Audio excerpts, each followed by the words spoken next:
श्री गणेशाय नमः। श्री जानकी वल्लभ विजयते। श्री रामचरितमानस छठम सोपान। कामदेव के शत्रु शिवजी के सेव्य भव जन्म मृत्यु के भय को हरने वाले काल रूपी मत वाले हाथी के लिए सिंह के समान योगियों के स्वामी योगीश्वर ज्ञान के द्वारा जानने योग्य गुणों के निधि अजय निर्गुण निर्विकार माया से परे देवताओं के स्वामी दुष्टों के वध में तत्पर ब्राह्मण वृंद के एकमात्र देवता जल वाले मेघ के समान सुंदर श्याम कमल के से नेत्र वाले पृथ्वीपति के रूप में परम देव श्री राम जी की मैं वंदना करता हूँ। शंख और चंद्रमा की सी कांति के अत्यंत सुंदर शरीर वाले व्याघ्र चरम के वस्त्र वाले काल के समान भयानक सर्पों का भूषण धारण करने वाले गंगा और चंद्रमा के प्रेमी काशीपति कलयुग के पाप समूह का नाश करने वाले कल्याण के कल्प वृक्ष गुणों के निधान और कामदेव को भस्म करने वाले पार्वती पति वंदनीय शंकर जी को मैं नमस्कार करता हूँ, जो सत्पुरुषों के अत्यंत दुर्लभ कैवल्य मुक्ति तक दे डालते हैं, जो दुष्टों को दंड देने वाले हैं। वे कल्याणकारी श्री शंभु मेरे कल्याण का विस्तार करें। लव निमेश परमाणु वर्ष युग और कल्प जिनके प्रचंड बाण है और काल जिनका धनुष है। हे मन, तू उन श्री राम जी को क्यों नहीं बसता? समुद्र के वचन सुनकर प्रभु श्री राम जी ने मंत्रियों को बुलाकर ऐसा कहा, अब विलंब किस लिए हो रहा है? सेतु तैयार करो जिसमें सेना उतरे।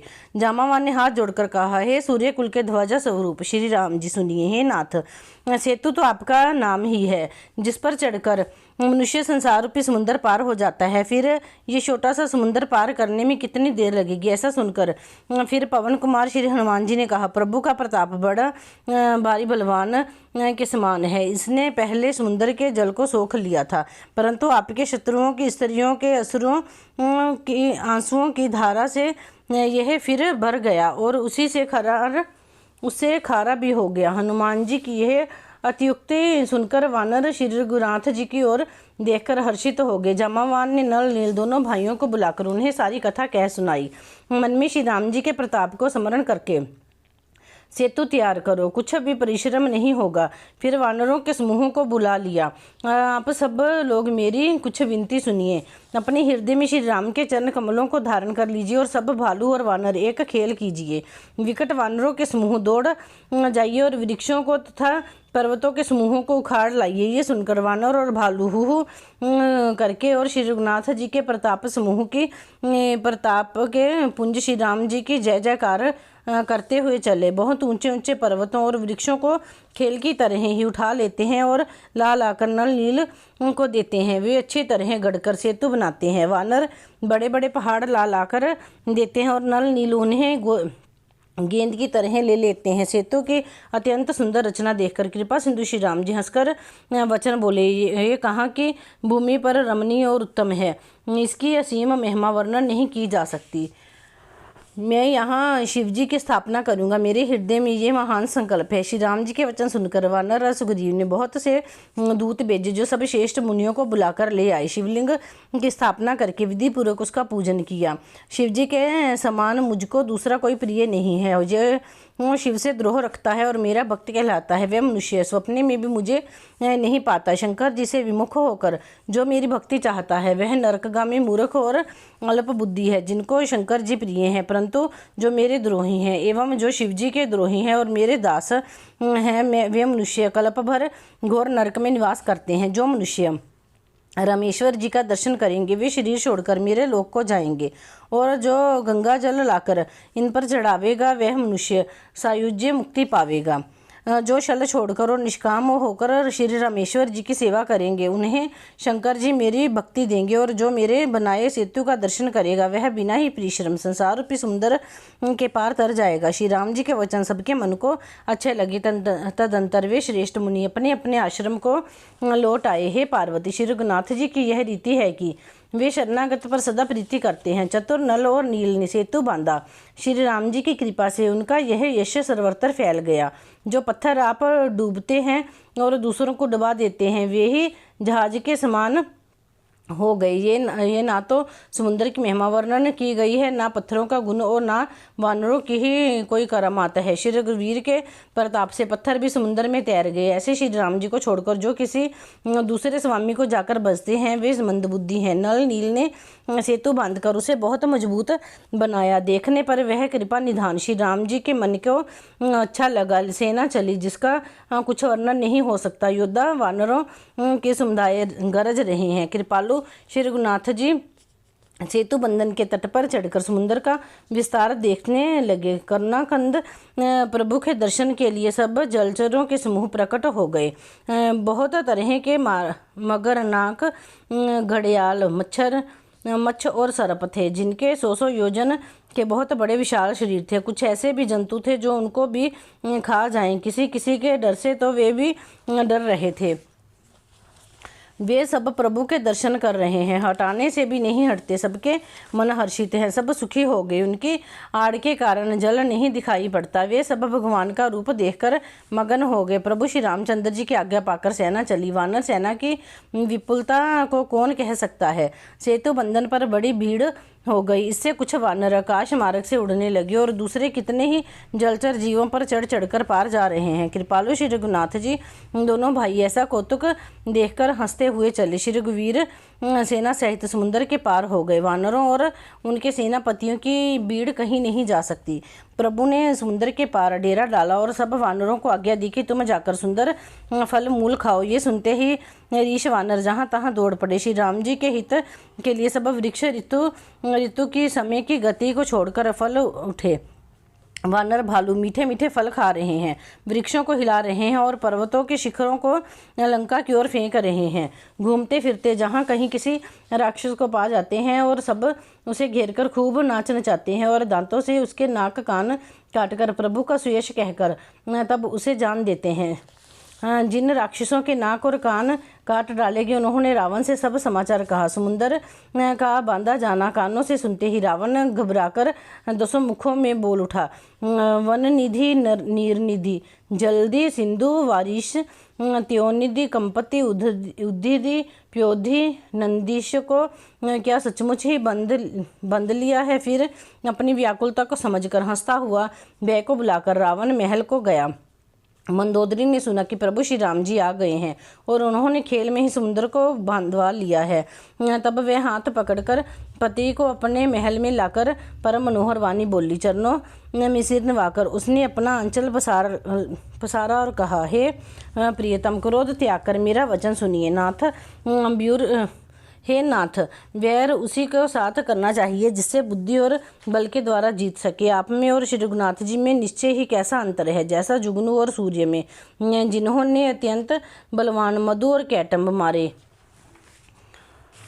और 12 और नरसिंह रूप में महान शूरवीर दिति के पुत्र हिरण्याक्ष और हिरण्यकश्यप का संहार किया, जिन्होंने वामन रूप में बाली को बांधा और परशुराम रूप से सहस्त्र बाहु को मारा। वे ही भगवान पृथ्वी का भार हरण करने के लिए राम रूप में अवतीर्ण हुए हैं।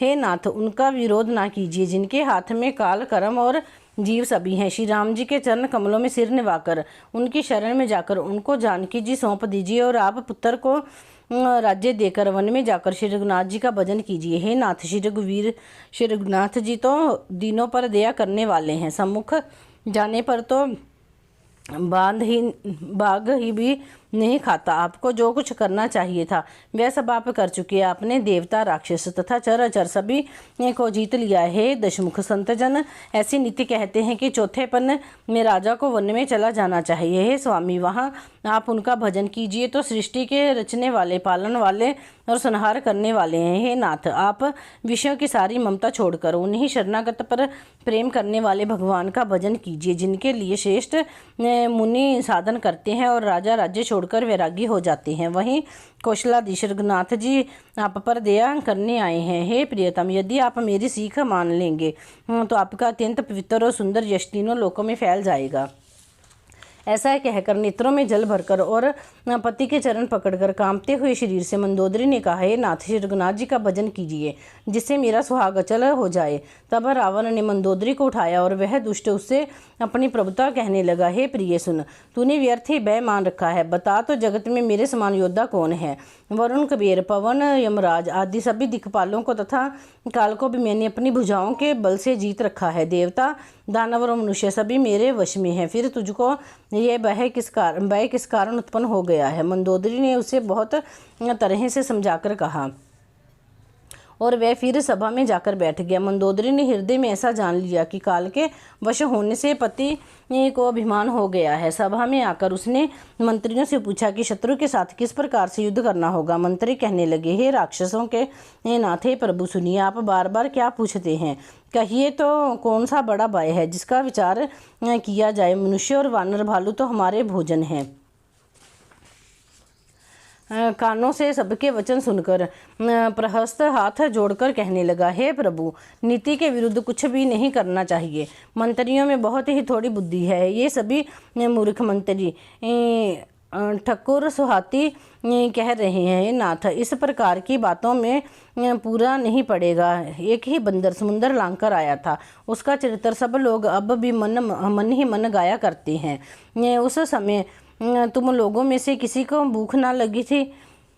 नगर जलाते समय उसे पकड़ के क्यों नहीं खा लिया? इन मंत्रियों ने स्वामी को ऐसी सम्मति सुनाई जो सुनने में अच्छी है, पर जिससे आगे चलकर दुख पाना होगा। जिसने खेल ही खेल में समुंदर बांध लिया और जो सेना सहित उस बेल पर्वत पर आ उतरा। हे भाई, कहो वह मनुष्य है जिसे कहते हैं कि हम खा लेंगे। सब गाल फुला फुला कर वचन कह रहे हैं। हे तात, मेरे वचनों को बहुत आदर से सुनिए, मुझे मन में कायर ना समझ कर लीजिएगा। जगत में ऐसे मनुष्य झुंड के झुंड हैं जो प्यारी बात ही सुनते और कहते हैं। हे प्रभु, सुनने में कठोर परंतु परम हितकारी वचन जो सुनते हैं और कहते हैं, वे मनुष्य बहुत ही थोड़े हैं।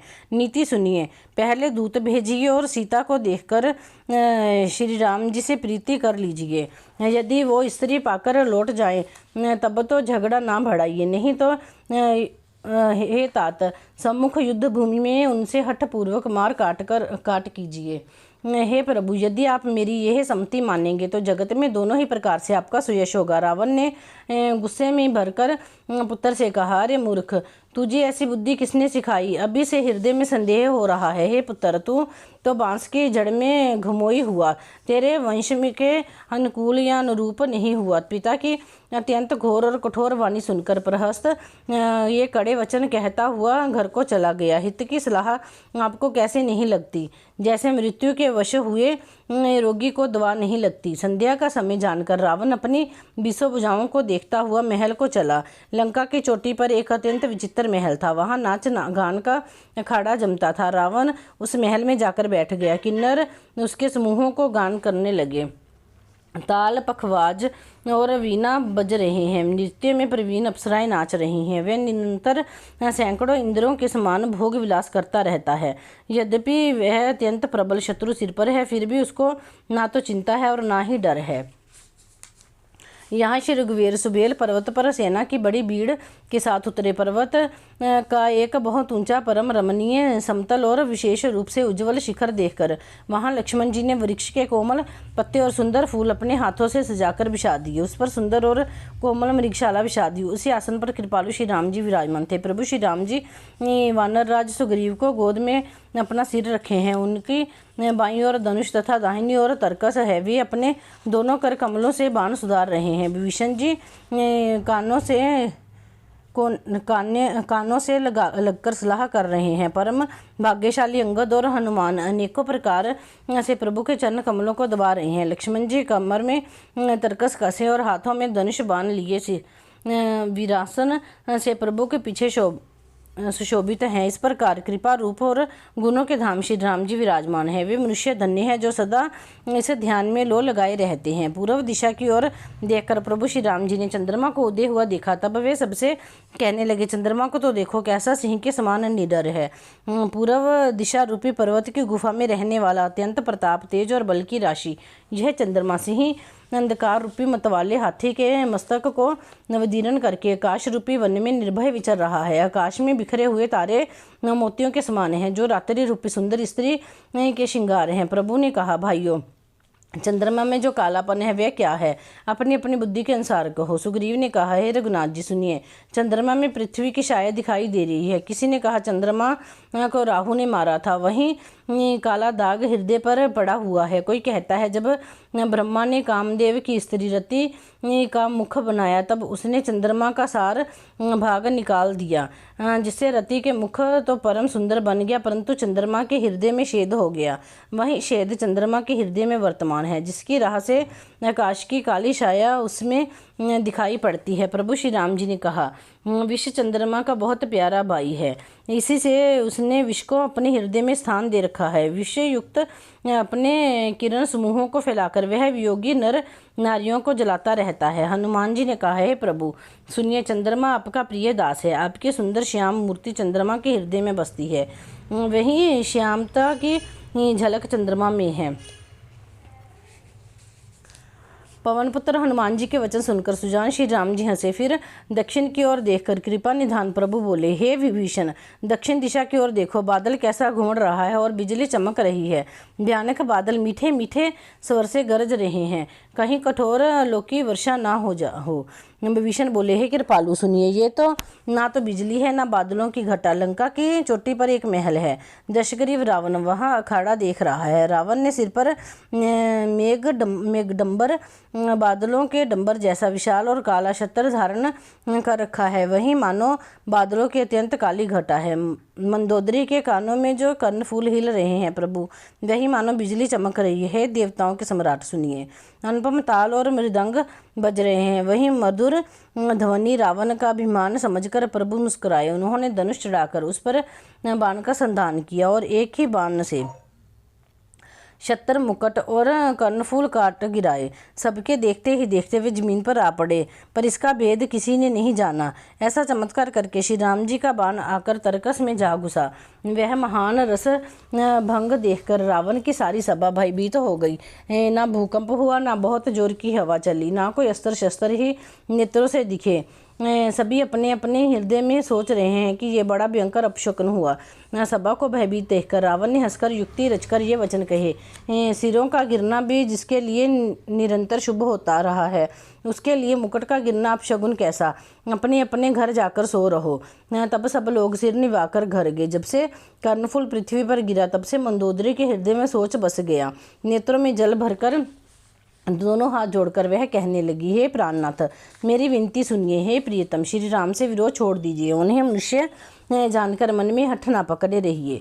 मेरे इन वचनों पर विश्वास कीजिए कि वे रघुकुल के शिरोमणि श्री रामचंद्र जी विश्व रूप हैं। सारा विश्व उन्हीं का रूप है। वेद जिनके अंग अंग में लोकों की कल्पना करते हैं, पाताल चरण है, ब्रह्मलोक सिर है, अन्य लोकों का विश्राम जिनके अन्य भिन्न भिन्न अंगों पर है, भयंकर काल जिनका भ्रुकुटी संचालन है, सूर्य नित्र हैं, बादलों का समूह बाल है,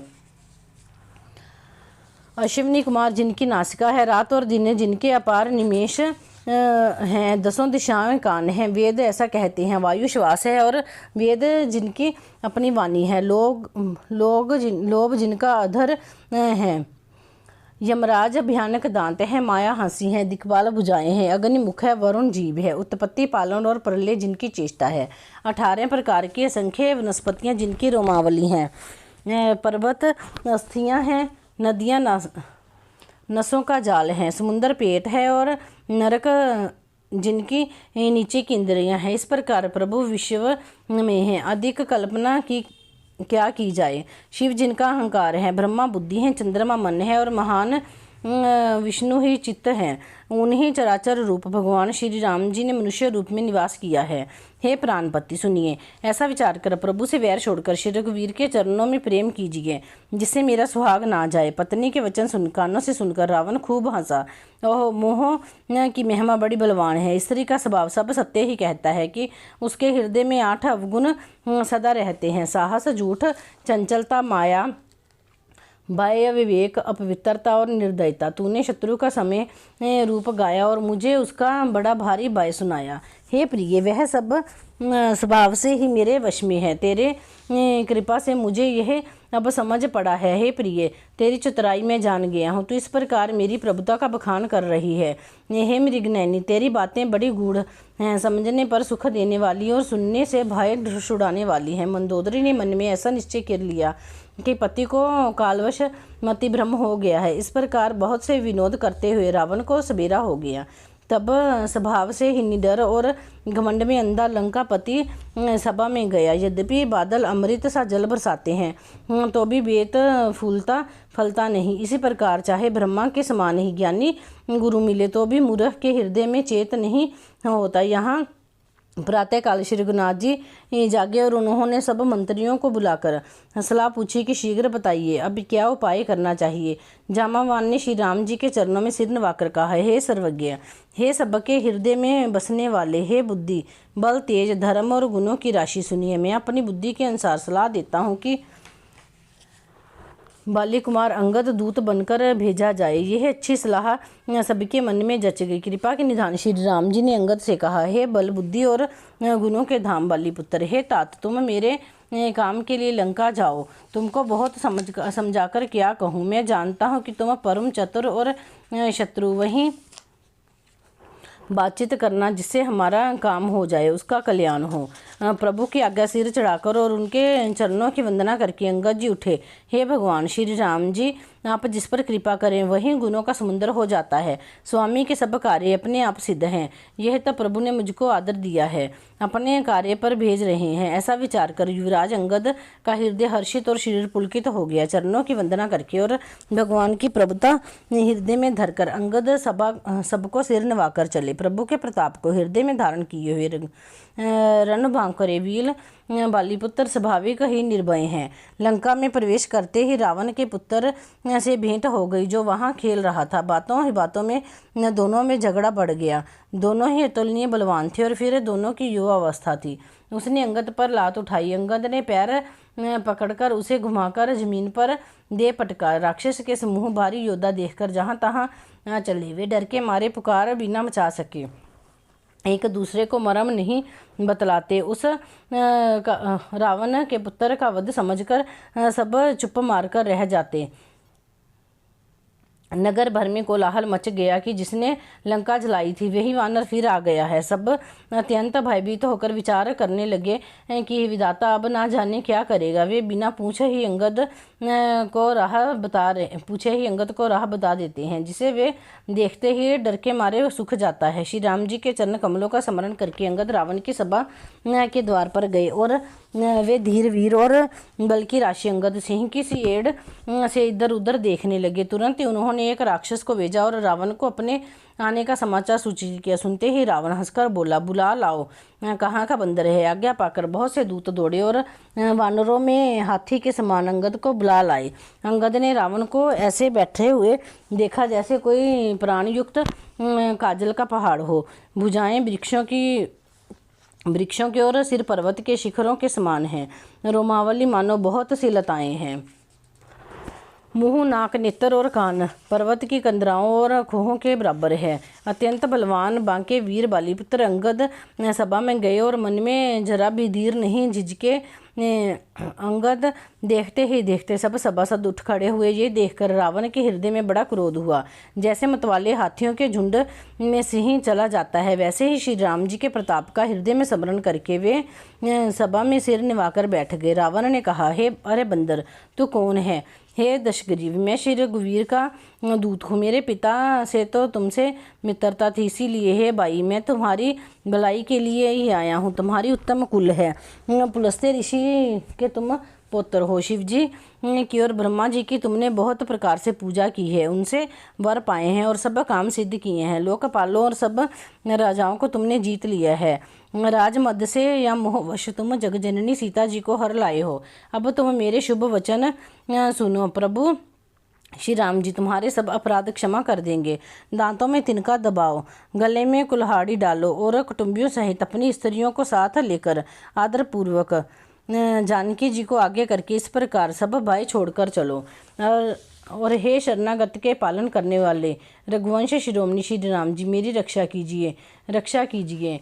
आर्तर पुकार सुनते ही प्रभु तुमको निर्भय कर देंगे। रावण ने कहा, अरे बंदर के बच्चे, संभाल कर बोल मूर्ख, मुझ देवताओं के शत्रु को तूने जाना नहीं। अरे भाई, अपना और अपने बाप का नाम तो बता, किस नाते से मित्रता मानता है। अंगद ने कहा, मेरा नाम अंगद है, मैं बाली का पुत्र हूँ, उनसे कभी तुम्हारी भेंट हुई थी। अंगद का वचन सुनते ही रावण कुछ सुकचा गया। हाँ, मैं जान गया, मुझे याद आ गया, बाली नाम का एक बंदर था। अरे अंगद, तू ही बाली का लड़का है। अरे कुशलांशक, तू तो मेरे अपने कुल रूपी बांस के लिए अग्नि रूपी ही पैदा हुआ, गर्भ में ही क्यों ना नष्ट हो गया। तो व्यर्थ ही पैदा हुआ, जो अपने ही मुंह से तपस्वियों का दूत कहलाया। तो बाली की कुशल तो बता, वह कहाँ है। तब अंगद ने हंसकर कहा, 10 दिन बीतने पर बाली के पास जाकर अपने मित्र को हृदय से लगाकर उसी से कुशल पूछ लेना। श्री राम जी से विरोध करने पर जैसी कुशल होती है, वह सब तुमको वे सुनावेंगे। हे मूर्ख, सुन, भेद उसी के मन में पड़ सकता है जिसके हृदय में श्री रघुवीर ना हो। सच है, मैं तो कुल का नाश करने वाला हूँ। और हे रावण, तुम कुल के रक्षक हो, अंधे बहरे भी ऐसी बात नहीं कहते। तुम्हारे तो 20 नेत्र और 20 कान हैं। शिव, ब्रह्मा, देवता और मुनियों के समुदाय जिनके चरणों की सेवा चाहते हैं, उनका दूत होकर मैंने कुल को डुबा दिया। और अरे, ऐसी बुद्धि होने पर भी तुम्हारा हृदय फट नहीं जाता। वानर की कठोर वाणी सुनकर रावण आंख पर बोला, अरे दुष्ट, मैं तेरे सब कठोर वचन इसीलिए सह रहा हूँ कि मैं नीति और धर्म को जानता हूँ। अंगद ने कहा, तुम्हारी धर्मशीलता मैंने भी सुनी है। तुमने प्राय स्त्री की चोरी की है और दूत की रक्षा की बात तो अपनी आंखों से देख ले। ऐसे धर्म के व्रत को धारण करने वाले तुम डूबकर मर नहीं जाते। नाक कान से रहित बहन को देखकर तुमने धर्म विचार कर ही तो क्षमा कर दिया था। तुम्हारी धर्मशीलता जग जाहिर है। मैं भी बड़ा भाग्यवान हूँ जो मैंने तुम्हारा दर्शन पाया। अरे जड़ जंतु वानर, व्यर्थ बकबक ना कर। अरे मूर्ख, मेरी भुजाएं तो देख, ये सब लोकपालों के विशाल बल रूपी चंद्रमा के ग्रसने के लिए राहु हैं। फिर तूने सुना ही होगा कि आकाश रूपी तालाब में मेरी भुजाओं रूपी कमलों पर बसकर शिवजी सहित कैलाश सिंहंस के समान शोभा को प्राप्त हुआ था। अरे अंगद, सुन, तेरी सेना में बता, ऐसा कौन योद्धा है जो मुझसे भिड़ सकेगा।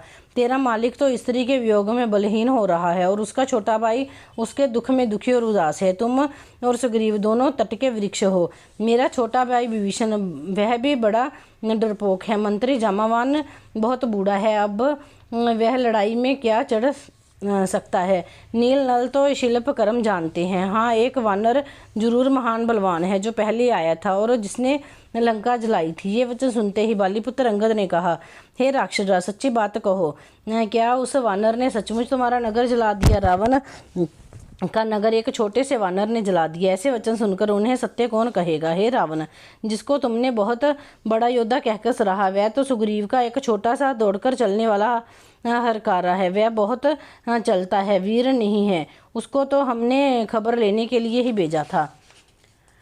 क्या सचमुच उस वानर ने प्रभु की आज्ञा पाए बिना ही तुम्हारा नगर जला डाला। मालूम होता है किसी डर से वह लौटकर सुग्रीव के पास नहीं गया और वहीं कहीं छिप रहा। हे रावण, तुम सब सत्य ही कहते हो, मुझे सुनकर कुछ भी क्रोध नहीं है। सचमुच हमारी सेना में कोई भी ऐसा नहीं है जो तुमसे लड़ने में शोभा पाए। प्रीति और वैर बराबरी वाले से ही होता करना चाहिए, नीति ऐसी ही है। सिंह यदि मेंढक को मारे तो क्या उसे कोई भला कहेगा। यद्यपि तुम्हें मारने में श्री राम जी की लगता है तो बड़ा दोष भी है। तथापि हे रावण, सुनो, क्षत्रिय जाति का क्रोध बड़ा कठिन होता है। वक्र तो तिरूपी धनुष से वचन रूपी बाण मारकर अंगद ने शत्रु का हृदय जला दिया। वीर रावण उन बाणों को मानो प्रत्युत्तर रूपी संडसियों से निकाल रहा है। तब रावण हंसकर बोला, बंदर में यह बड़ा गुण है कि जो उसे पालता है उसका वह अनेकों उपाय से भला करने की चेष्टा करता है। बंदर को धन्य है जो अपने मालिक के लिए लाज छोड़कर जहाँ तहाँ नाचता है, नाच कूद कर लोगों को रिझाकर मालिक का हित करता है। यह उसके धर्म की निपुणता है। हे अंगद, तेरी जाति स्वाभाविक है, तू अपने मालिक के गुण इस प्रकार कैसे न बखानेगा।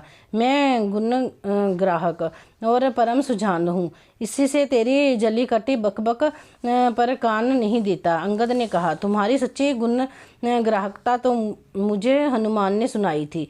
उसने अशोक वन को विध्वंस करके तुम्हारे पुत्र को मारकर नगर को जला दिया था, तो भी तुमने अपनी गुण ग्राहकता के कारण यही समझा कि उसने तुम्हारा कुछ भी अपकार नहीं किया है। तुम्हारा वही सुंदर स्वभाव विचार कर हे दशग्रीव, मैंने कुछ दृष्टता की है। हनुमान ने जो कुछ कहा था उसे आकर मैंने प्रत्यक्ष देख लिया है कि तुम्हें ना लज्जा है, ना क्रोध है और ना ही चिढ़ है। रावण बोला, अरे वानर, जब तेरी ऐसी बुद्धि है तब भी तो बाप को खा गया। ऐसा वचन कहकर रावण हंसा। अंगद ने कहा, पिता को खाकर फिर तुमको भी खा डालता, परंतु अभी तुरंत कुछ और ही बात मेरी समझ में आ गई। अरे नीच अभिमानी, बाली के निर्मल यश का पात्र जानकर तुम्हें मैं नहीं मारता। रावण, यह तो बता कि जगत में कितने रावण हैं। मैंने जितने रावण अपने कानों से सुन रखे हैं उन्हें सुन। एक रावण तो बाली को जीतने पाताल गया था। तब बच्चों ने उसे गुड़शाला में बांध रखा। बालक खेलते थे और जा जाकर उसे मारते थे। बाली को दया लगी, तब उन्होंने उसे छुड़ा दिया। एक रावण को सहस्त्र बाहु ने देखा और उसने दौड़कर उसको एक विशेष प्रकार के जंतु की तरह पकड़ लिया। तमाशे के लिए वह उसे घर ले आया। तब पुलस्त्य मुनि ने जाकर उसे छुड़ाया। एक रावण की बात कहने में तो मुझे बड़ा ही संकोच हो रहा है। वह बहुत दिनों तक बाली की काख में रहा था। इसे तुम कौन से रावण हो, खींचना छोड़कर सच सच बताओ। रावण ने कहा, अरे मूर्ख सुन, मैं वही बलवान रावण हूँ जिसकी भुजाओं की लीला करामात कैलाश पर्वत जानते हैं, जिसकी शूरता उमापति महादेव जी जानते हैं, जिन्हें अपने सिर रूपी पुष्प चढ़ाकर मैंने पूजा था। सिर रूपी कमल को अपने हाथों से उतार कर मैंने अग्नित बाण त्रिपुरारी शिवजी की पूजा की। अरे मूर्ख, मेरी भुजाओं का पराक्रम दिक्पाल जानते हैं, जिनके हृदय में वह आज भी चुभ रहा है। दिग्गज मेरी छाती की कठोरता को जानते हैं, जिनके भयानक दांत जब जब जाकर अरे मैं उनसे जबरदस्ती भिड़ा, मेरी छाती में कभी नहीं फूटे, बल्कि मेरी छाती से लगते ही वे मूली की तरह टूट गए, जिसके चलते समय पृथ्वी इस प्रकार हिलती है जैसे मतवाले हाथी के चढ़ते समय छोटी नाव। मैं वही जगत प्रसिद्ध प्रतापी रावण हूँ। अरे झूठी बकवाद करने वाले, क्या तूने मुझको कानों से कभी नहीं सुना? उस महान प्रतापी और जगत प्रसिद्ध रावण को तू छोटा कहता है और मनुष्य की बड़ाई करता है। अरे दुष्ट असभ्य तुच्छ बंदर, अब मैंने तेरा ज्ञान जान लिया है। रावण के यह वचन सुनकर अंगद क्रोध सहित वचन बोले, अरे नीच अभिमानी, संभल कर सोच समझ कर बोले। जिनका फरसा सहस्त्र बाहु की भुजाओं रूपी अपार वन को जलाने के लिए अग्नि समान था, जिनके फरसा रूपी समुद्र की तीव्र धारा में अनगिनत राजा अनेकों बार डूब गए, उन परशुराम जी का गर्व जिन्हें देखते ही भाग गया। अरे भाग्य दशशीष, वे मनुष्य क्यों कर है क्यों? अरे मूर्ख उदंड, श्री रामचंद्र जी मनुष्य हैं। कामदेव भी क्या धनुधारी हैं और गंगा जी क्या नदी है? कामधेनु क्या पशु है और कल्प वृक्ष क्या पेड़ है? अन्न भी क्या दान है और अमृत क्या रस है? गरुड़ जी क्या पक्षी हैं? शेष जी क्या सर्प हैं? अरे रावण, चिंतामणि भी क्या पत्थर है? और अरे मूर्ख सुन, बैकुंठ भी क्या लोक है और श्री रघुनाथ जी की अखंड भक्ति क्या लाभ है? सेना समेत सारा तेरा मान मत कर, अशोक वन को उजाड़ कर, नगर को जलाकर और तेरे पुत्र को मारकर जो लौट गए, क्यों रे दुष्ट, वे हनुमान क्या वानर हैं? अरे रावण, चतुराई छोड़कर सुन, कृपा के समुद्र श्री रघुनाथ जी का तू भजन क्यों नहीं करता? अरे दुष्ट, यदि तू श्री राम जी का वैरी हुआ तो तुझे ब्रह्मा और रुद्र भी नहीं बचा सकेंगे। हे मूढ़, व्यर्थ गाल ना मार। श्री राम जी से वैर करने पर तेरा ऐसा हाल होगा कि तेरे सिर समूह श्री राम जी के वान लगते ही वानरों के आगे पृथ्वी पर पड़ेंगे और ऋष वानर तेरे उन गेंद के समान अनेकों सिरों से चौगान खेलेंगे। जब श्री रघुनाथ जी युद्ध में कोप करेंगे और उनके अत्यंत तीक्ष्ण बहुत से बाण छूटेंगे तब क्या तेरा ऐसा गाल चलेगा? ऐसा विचार कर, श्री राम जी को भज। अंगद के यह वचन सुनकर रावण बहुत अधिक जल उठा, मानो जलती हुई प्रचंड अग्नि में घी पड़ गया हो। वह बोला, अरे मूर्ख, कुंभकर्ण ऐसा मेरा भाई है, इंद्र का शत्रु सुप्रसिद्ध मेघनाथ मेरा पुत्र है, और मेरा पराक्रम तो तूने सुना ही नहीं कि मैंने संपूर्ण जड़ चेतन जगत को जीत लिया है। रे दुष्ट, वानरों की सहायता जोड़कर राम ने समुंदर बांध लिया, बस यही उसकी प्रभुता है। समुद्र को तो नेको पक्षी भी लांघ जाते हैं, पर इसी से वे सभी शूरवीर नहीं हो जाते। अरे मूर्ख बंदर सुन, मेरी एक एक भुजा रूपी समुद्र बल रूपी जल से पूर्ण है, जिसमें बहुत से शूरवीर देवता और मनुष्य डूब चुके हैं। कौन ऐसा शूरवीर है जो मेरे इन अथाह और अपार 20 समुद्रों को पार पा जाएगा? अरे दुष्ट, मैंने दिक्पालों से जल भरवाया और तू एक राजा का मुझे सुयश सुनाता है। यदि तेरा मालिक, जिसकी गुण गाथा तू बार बार कह रहा है, संग्राम में लड़ने वाला योद्धा है, तो फिर वह दूत किस लिए भेजता है? शत्रु से प्रीति करते उसे लाज नहीं आती? कैलाश का मंथन करने वाली मेरी भुजाओं को देख। फिर अरे वानर, अपने मालिक की सराहना करना। रावण के समान शूरवीर कौन है, जिसने अपने ही हाथों से सिर काट काट कर अत्यंत हर्ष के साथ बहुत बार उन्हें अग्नि में होम दिए। स्वयं गौरीपति शिवजी इस बात के साक्षी हैं। मस्तकों के जलते समय उन्हें जब मैंने अपने ललाटों पर लिखे हुए विधाता के अक्षर देखे, तब मनुष्य के हाथ से अपनी मृत्यु होना बांचकर विधाता की वाणी असत्य जानकर मैं हंसा। उस बात को समझकर भी मेरे मन में डर नहीं है। बूढ़े ब्राह्मण ने बुद्धि भ्रम से ऐसा लिख दिया है। अरे मूर्ख, तू लज्जा और मर्यादा छोड़कर ये बार बार दूसरे वीर का बल कहता है। अंगद ने कहा, अरे रावण, तेरे समान लज्जावान जगत में कोई नहीं है। लज्जाशीलता तो तेरा सहज स्वभाव ही है। तू अपने मुंह से अपने गुण कभी नहीं कहता। सिर काटने और कैलाश उठाने की कथा चित्त में चढ़ी हुई थी, इससे तूने उसे 20 बार कहा। भुजाओं के उस बल को तूने हृदय में ही टाल रखा है, जिससे तूने सहस्त्रबाहु बलि और बाली को जीता था। अरे मंदबुद्धि सुन, अब बस कर। सिर कटने से भी क्या कोई शूरवीर हो जाता है? इंद्रजाल रचने वाले को वीर नहीं कहा जाता, यद्यपि वह अपने ही हाथों अपना सारा शरीर काट डालता है। अरे मंदबुद्धि, समझ कर देख, पतंगे मोहवश आग में जल मरते हैं, गधों के झुंड बोझ लाद कर चलते, इस कारण वे शूरवीर नहीं कहलाते। अरे दुष्ट, बढ़ाव मत कर, मेरा वचन सुन और अभिमान त्याग दे। हे दशमुख, मैं दूत की तरह नहीं आया हूँ। श्री रघुवीर ने ऐसा विचार कर मुझे भेजा है। कृपालु श्री राम जी बार बार ऐसा कहते हैं कि सियार के मारने से सिंह को यश नहीं मिलता। अरे मूर्ख, प्रभु के वचनों को मन में समझ कर नहीं मैंने तेरे कठोर वचन ही तो तेरे मुंह तोड़कर मैं सीता जी को जबरदस्ती ले जाता। अरे अधम, देवताओं के शत्रु, तेरा बल तो मैंने तभी जान लिया जब तू सूने में पराई स्त्री को हर लाया। तू राक्षसों का राजा और बड़ा अभिमानी है, परंतु मैं तो श्री रघुनाथ जी के सेवक का दूत हूँ। यदि मैं श्री राम जी के अपमान से ना डरूं तो तेरे देखते देखते ऐसा तमाशा करूं कि तुझे जमीन पर पटक कर तेरी सेना का संहार करो और तेरे गांव को चौपट करके, अरे मूर्ख, तेरी युवती स्त्रियों सहित जानकी जी को ले जाऊं। यदि ऐसा करूं तो भी इसमें कोई बुराई नहीं है। मरे हुए को मारने में कुछ भी पुरुषत्व नहीं है।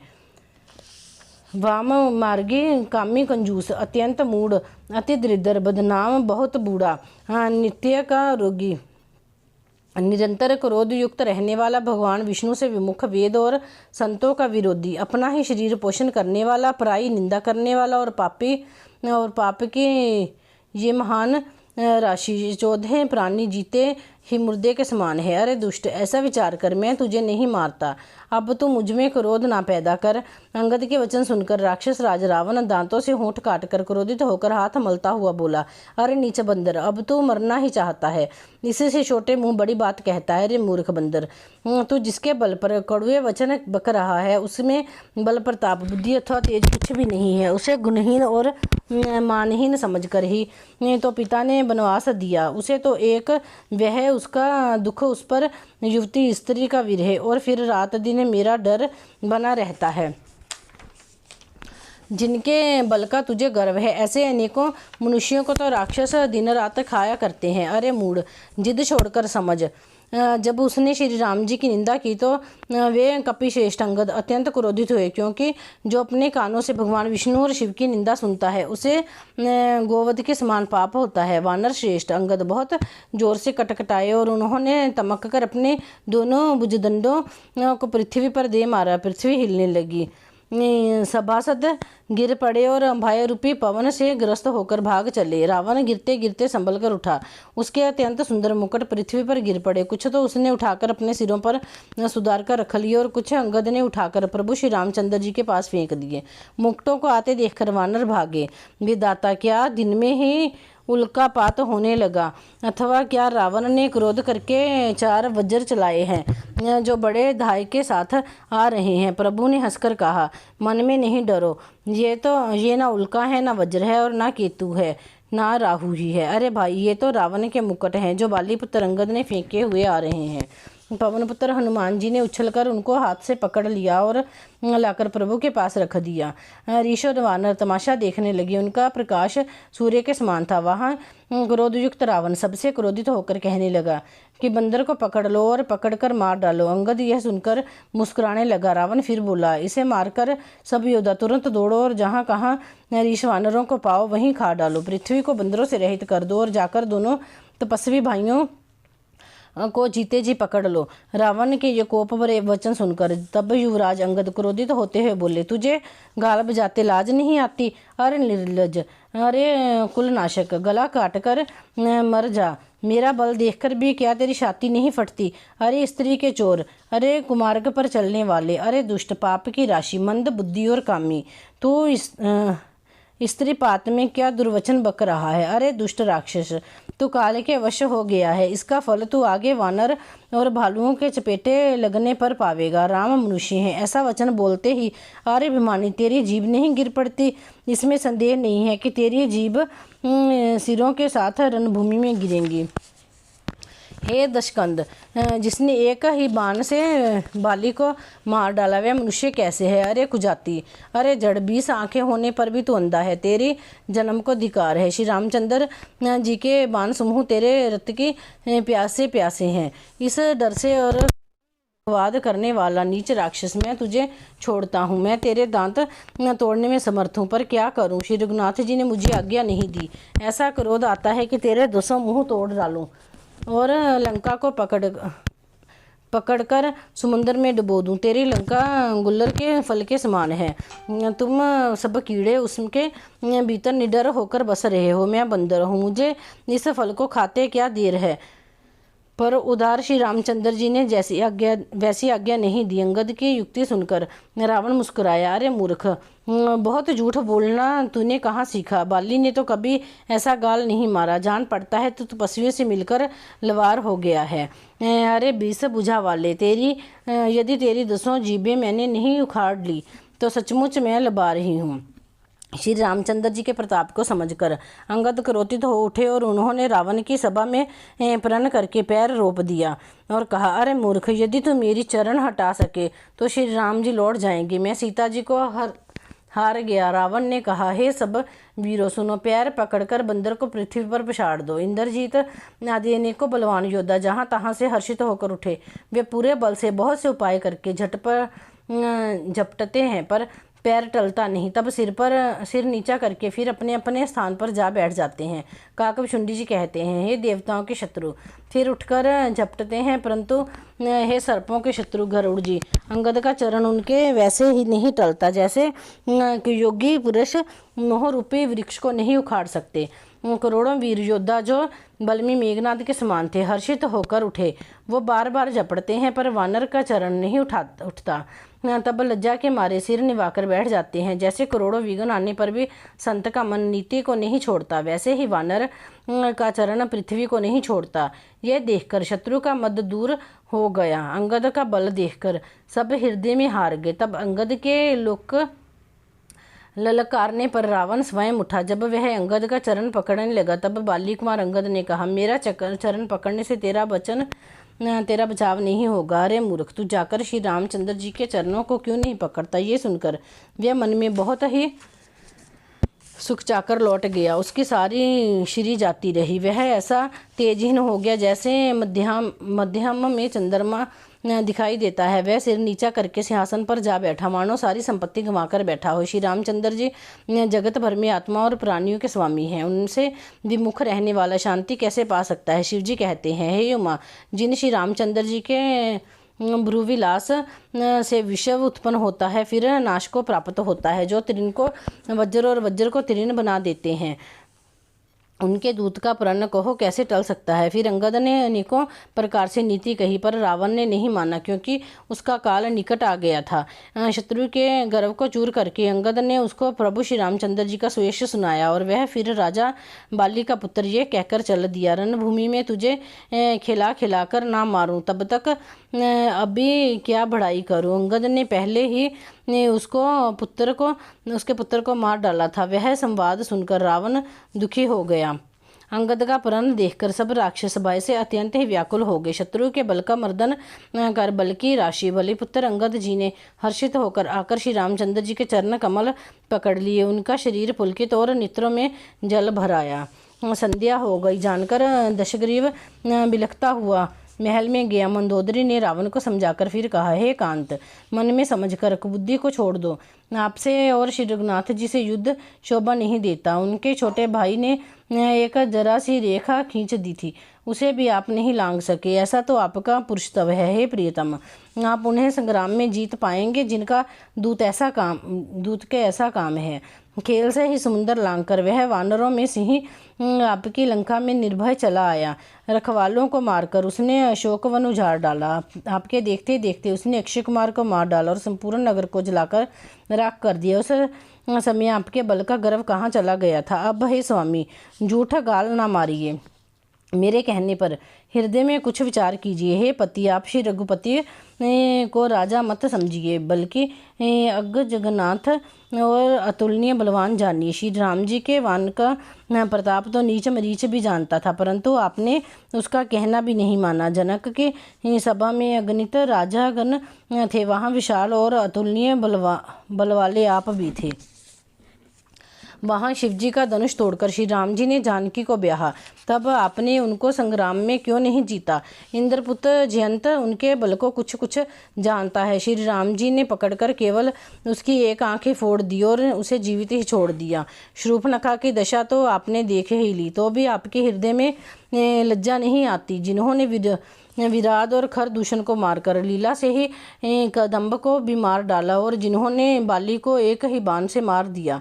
हे दशकंद, आप उनके महत्व को समझिए, जिन्होंने खेल से ही समुद्र को बांध लिया और जो प्रभु सेना सहित उस बेल पर्वत पर उतर पड़े। उन सूर्य कुल के ध्वजा स्वरूप करुणामय भगवान ने आप ही के हित के लिए दूत भेजा, जिसने बीच सभा में आकर आपके बल को उसी प्रकार मथ डाला जैसे हाथियों के झुंड में आकर सिंह रण में बांके अत्यंत विकट वीरंगद और हनुमान जिनके सेवक हैं। पति, उन्हें आप बार बार मनुष्य कहते हैं। आप व्यर्थ ही मान, ममता और मद का बोझा ढो रहे हैं। हे प्रियतम, आपने श्री राम जी से विरोध कर लिया और काल के विशेष वश होने से आपके मन में अब भी ज्ञान नहीं उत्पन्न होता। काल दंड लेकर किसी को नहीं मारता, वह धर्म, बल, बुद्धि और विचार को हर लेता है। स्वामी, जिसका काल निकट आ जाता है उसे आप ही की तरह ब्रह्म हो जाता है। आपके 2 पुत्र मारे गए और नगर जल गया। हे प्रियतम, अब भी पूर्ति कर दीजिए। अरे हे नाथ, कृपा के समुद्र श्री रघुनाथ जी को भजकर निर्मल यश लीजिए। स्त्री के बाण के समान वचन सुनकर वह सबेरा होते ही उठकर सभा में चला गया और सारा व्यय भुलाकर अत्यंत अभिमान में फूलकर सिंहासन पर जा बैठा। यहाँ श्री राम जी ने अंगद को बुलाया। उन्होंने आकर चरण कमलों में सिर नवाया। बड़े आदर से उन्हें पास बैठाकर खर के शत्रु कृपालु श्री राम जी हंसकर बोले, हे बाली के पुत्र, मुझे बड़ा कौतूहल है तात, इसी से मैं तुमसे पूछता हूँ। सत्य कहना, जो रावण राक्षसों के कुल का तिलक है और जिसके अतुलनीय बाहुबल की जगत भर में धाक है, उसके 4 मुकुट तुमने फेंके। हे तात, बताओ तुमने उनको किस प्रकार से पाया?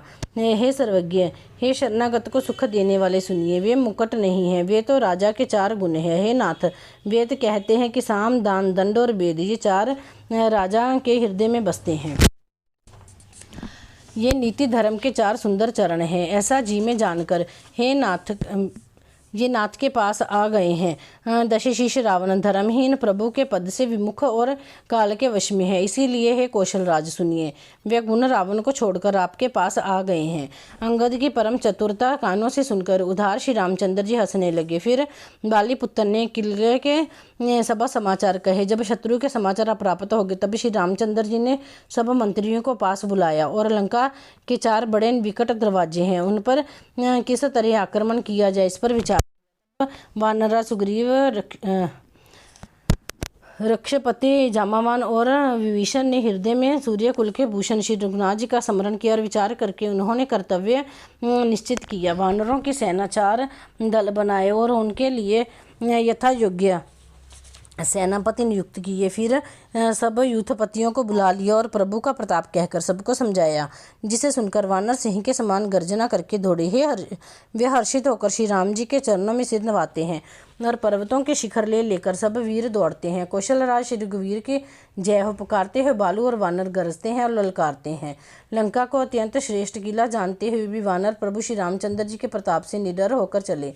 चारों ओर से गिरी हुई बादलों की घटा की तरह लंका को चारों दिशाओं से घेरकर वह मुंह से ही डंके और भेरी बजाने लगी। महान बल की सीमा वे वानर भालू सिंह के समान ऊंचे स्वर से श्री राम जी की जय, लक्ष्मण जी की जय, वानर सुग्रीव की जय ऐसी गर्जना करने लगे। लंका में बड़ा भारी कोलाहल मच गया। अत्यंत अहंकारी रावण ने उसे सुनकर कहा, वानरों की ढिठाई तो देखो। ये कहते हुए हंसकर उसने राक्षसों की सेना बुलाई। बंदर काल की प्रेरणा से चले आए हैं, मेरे राक्षस सभी भूखे हैं, विधाता ने इन्हें घर बैठे भोजन भेज दिया है। ऐसा कहकर उस मूर्ख ने अट्टहास किया और बोला, अरे वीरों, सब लोग चारों दिशाओं में जाओ और ऋष वानर सबको पकड़ पकड़ कर खाओ। हे उमा, रावण को ऐसा अभिमान था जैसे टिटहरी पक्षी और ऊपर की ओर करके सोता है। आज्ञा मांगकर और हाथों में उत्तम भिंदीपाल, सांगी, तोमर, मृदंग, प्रचंड फरसे, शूल, दुधारी तलवार, परिध और पहाड़ों के टुकड़े लेकर राक्षस चले। जैसे मूर्ख मांसाहारी पक्षी लाल पत्थरों का समूह देखकर उस पर टूट पड़ते हैं, चोंच टूटने का दुख उन्हें नहीं सूझता, वैसे ही बेसमझ राक्षस दौड़े। अनेकों प्रकार के अस्त्र शस्त्र और धनुष बाण धारण किए करोड़ों बलवान और रणधीर राक्षस वीर परकोटे के कंगूरों पर चढ़ गए। वे परकोटे के कंगूरों पर कैसे शोभित हो रहे हैं, मानो सुमेरु के शिखरों पर बादल बैठे हों। जुझाऊ ढोल और डंके आदि बज रहे हैं। ध्वनि सुनकर योद्धाओं के मन लड़ने का चाव होता है। अनगिनत नफीरी और भेरी बज रही है, सुनकर कायरों के हृदय में दरारें पड़ जाती हैं। उन्होंने जाकर अत्यंत विशाल शरीर वाले महान योद्धा वानर और भालुओं के ठट्ट समूह देखा कि वे ऋष वानर दौड़ते हैं और घोट घंटियों को कुछ नहीं गिनते, पकड़ पकड़ कर पहाड़ों को फोड़कर रास्ता बना लेते हैं। करोड़ों योद्धा कटकटाते और गरजते हैं, दांतों से 8 ओंठ काटते और खूब डपते हैं। इधर रण की और इधर श्री राम जी, इधर रावण की और उधर श्री राम जी की दुहाई बोली जा रही है। जय जय जय की ध्वनि होती ही लड़ाई छिड़ गई। राक्षस पहाड़ों के ढेर शिखरों के को फेंकते हैं। वानर कूदकर उन्हें पकड़ लेते हैं और वापस उन्हीं की ओर चलाते हैं। प्रचंड वानर और भालू पर्वतों के टुकड़े ले लेकर किले पर डलते हैं और वे झपटते हैं और राक्षसों के पैर पकड़कर उन्हें पृथ्वी पर पटकर भाग चलते हैं और फिर ललकारते हैं। बहुत ही चंचल और बड़े तेजस्वी वानर भालू बड़ी फुर्ती से उछलकर किले पर चढ़ चढ़कर गए और जहाँ तहाँ महलों में घुसकर श्री राम जी का यश गाने लगे। फिर एक एक राक्षस को पकड़कर वे वानर भाग चले।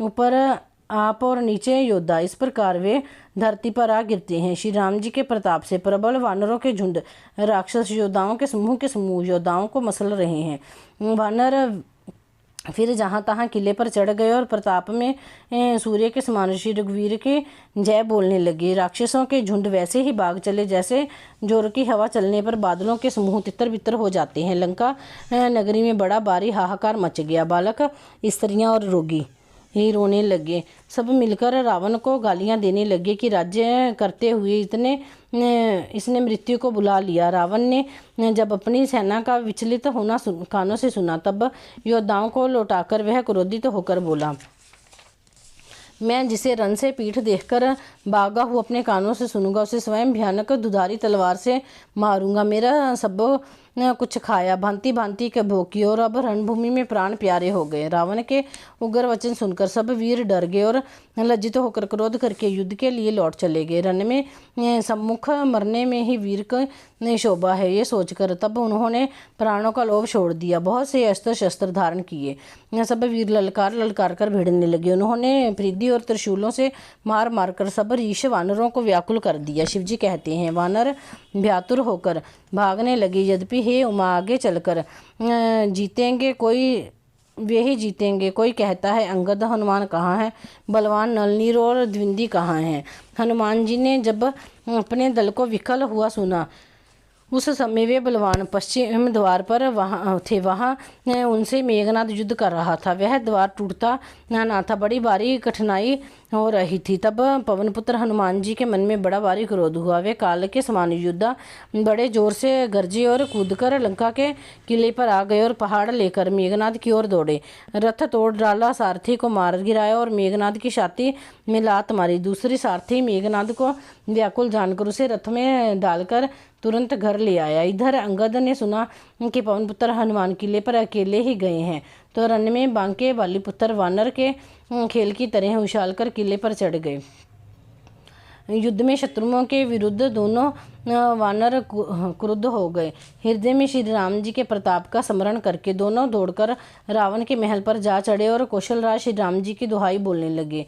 उन्होंने कलश सहित महल को पकड़कर ढहा दिया। यह देखकर राक्षस राज रावण डर गया। सब स्त्रियां हाथों से छाती पीटने लगी। अब की बार दो तपाती वानर एक साथ आ गए। वानर लीला करके दोनों उनको डराते हैं और श्री रामचंद्र जी का सुंदर यश सुनाते हैं। फिर सोने के खंभों को हाथों से पकड़कर उन्होंने कहा कि अब उत्पात आरंभ किया जाए। वे गरजकर शत्रु की सेना के बीच में कूद पड़े और अपने भारी भुजाबल से उनका मर्दन करने लगे। किसी की लता से और किसी की थप्पड़ से खबर लेते हैं। तुम श्री राम जी को नहीं बचते, उसका ये फल लो। एक को दूसरे से मसल डालते हैं और फिर सिरों को तोड़कर फेंकते हैं। वे सिर जाकर रावण के सामने गिरते हैं और ऐसे फूटते हैं मानो दही के कुंड फूट रहे हैं। जिन बड़े बड़े मुखियों को पकड़ पाते हैं, उनके पैर पकड़कर उन्हें प्रभु के पास फेंक देते हैं। विभीषण जी उनके नाम बतलाते हैं और श्री राम जी उन्हें भी अपना धाम दे देते हैं।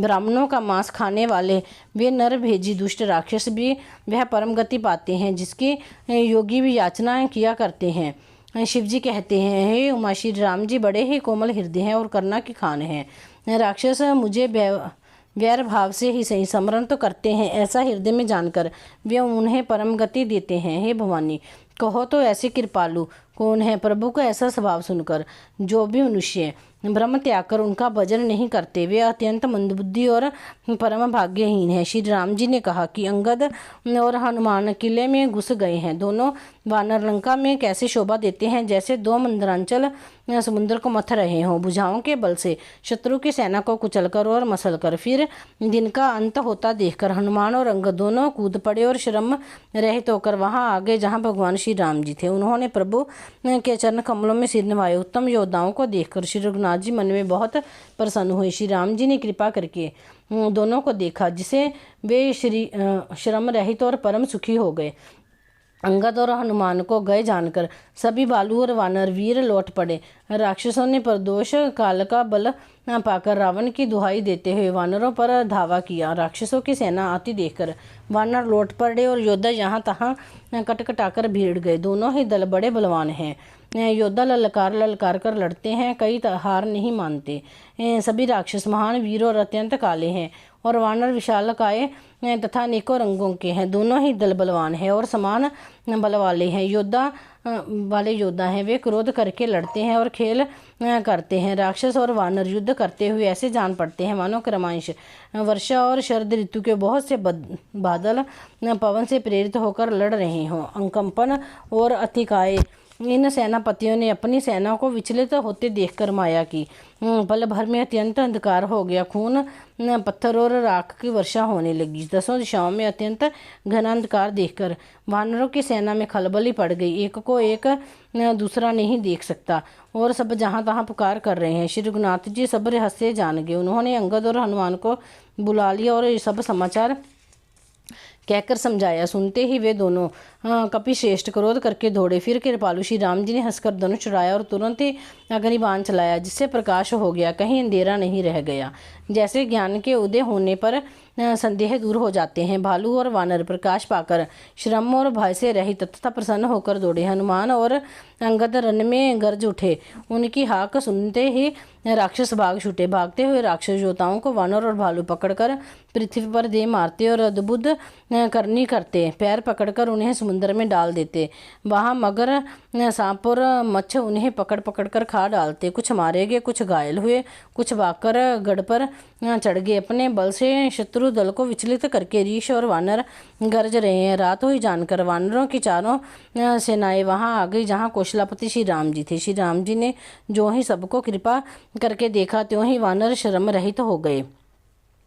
वहां रण में मंत्रियों को बुलाया और जो योद्धा मारे गए थे उन सबको सबसे बताया। वानरों ने आधी सेना का संहार कर दिया। अब शीघ्र बताओ क्या विचार करना चाहिए। माल्यवान नाम का एक अत्यंत बूढ़ा राक्षस था। वह रावण की माता का पिता अर्थात उसका नाना और श्रेष्ठ मंत्री था। वह अत्यंत पवित्र नीति के वचन बोला, हे तात, कुछ मेरी सीख भी सुनो। जब से तुम सीता को हर लाए हो तब से इतने अपशकुन हो रहे हैं कि जो वर्णन नहीं किए जा सकते। वेद पुराणों ने जिनका यश गाया है, उन श्री राम जी से विमुख होकर किसी ने सुख नहीं पाया। भाई हिरण्यकश्यप सहित हिरण्याक्ष को और बलवान मधुकैटम को जिन्होंने मारा था, वे ही कृपा के समुद्र भगवान अवतरित हुए हैं। बोलो श्री रामचंद्र भगवान की जय।